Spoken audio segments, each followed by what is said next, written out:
Muli, good morning sa bawat isa. Welcome po muli sa ating channel, Vinsoy Mathematics. Ito yung lingkod, Teacher Vinsoy, para po sa topic natin this morning ay kung paano ba makuha yung 6 trigonometric ratios. So, sa 6 trigonometric ratios, actually ginagamit natin, yung pinaka-guide natin ay ang tinatawag na SOHCAHTOA. So, very familiar po ang SOHCAHTOA. Now, applying the SOHCAHTOA, madali pong hanapin yung 6 trigonometric ratios, especially kung mayroon tayong figure na babasyanan. For example, if we have here triangle, then we have here 3 and we have here 4. Assuming dito ay theta to. So, this time, hindi pa tayo makakahanap. Maybe isa lang, yung value lang ng sine. Yung sine natin is sine theta is equal to the tangent lang. Sine theta is 3 over missing, di ba? Yung cosine theta naman niya is adjacent 4, missing pa rin, di ba? So, kaya hindi pa talaga mahanap-hanap. Ngayon, ang gagawin natin, ulitin natin, ang gagawin natin since hindi to pwede, hindi pa siya pwede. So again, i-rewrite natin yung figure. This is 3, this is 4, this is theta. So 3 ito. Okay? Hanapin natin si side. Yung longest side is the hypotenuse. So paano natin nahanapin yan? Using the Pythagorean theorem. C squared is equals to A squared plus B squared. So, hanapin natin si value C, so the value of C or the longest side, the hypotenuse. C squared, A is equal to 3 squared plus 4 squared. So, C squared is equal to 9 plus 16. Okay? So then, C squared is equal to 25. Multiplying both sides by 1/2, resulting to square root of 25. So, C is equal to 5. So, dito pala, 5. Ngayon, pag nahanap na natin si 5, madali nang mag-state ng 6 trigonometric ratios. Si sine theta is equal to opposite over hypotenuse, 3 over 5.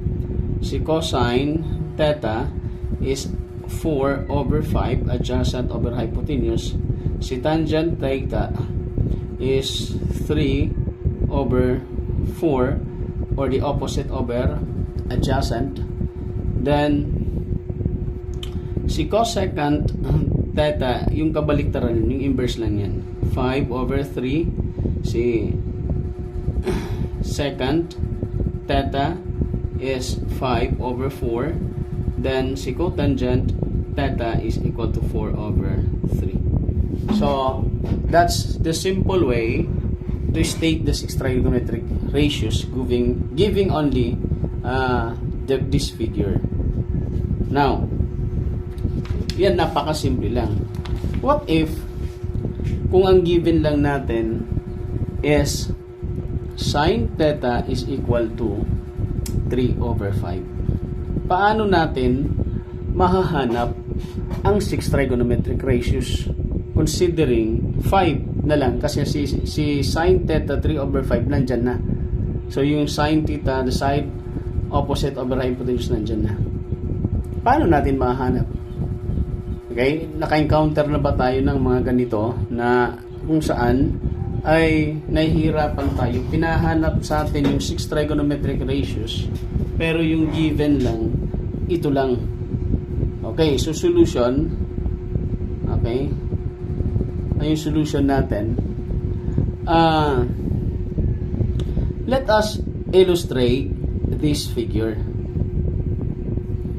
Gawa tayo ng triangle.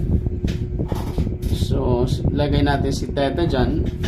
Sin theta is opposite over hypotenuse. Yung opposite natin meron ng value 3 at yung hypotenuse natin ay 5. Okay, so pag na-illustrate natin using triangle at lagay natin yung mga values, hanapin natin si missing side. Dito kasi si missing side yan eh. So, hanapin natin si B. So, C squared using Pythagorean theorem, of course, A squared plus B squared. So, the value of C is 5, no? Is equal to A. Ang value ng A is 3 squared plus B. Ito ay 25 is equal to 9 plus B squared. Then, addition property of equality or transposition law, 25 minus 9 is equal to B squared, and this is 16 B squared. Multiplying both sides by 1/2 resulting to square root of 16 is equal to B. So, 4 is the value of B. So, kapag nahanap na natin ang value ng B, which is equal to 4, napakadali nang mag-state ng 6 trigonometric ratios. So, hanapin na natin yung 5, si sin theta, given na kasi siya, 3/5. Si cosine theta, adjacent over hypotenuse, 4/5. Si tangent theta is equal to the opposite over hypotenuse, 3/4.